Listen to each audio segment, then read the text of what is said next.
আমায় যখন রাখা হবে অন্ধকার কবরে, আমায় তোমার গোলাম বলে নিও আপন করে।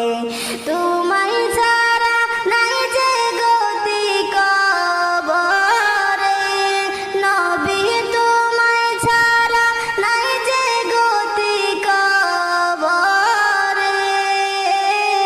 ও প্রাণের হাবিব গো, আমি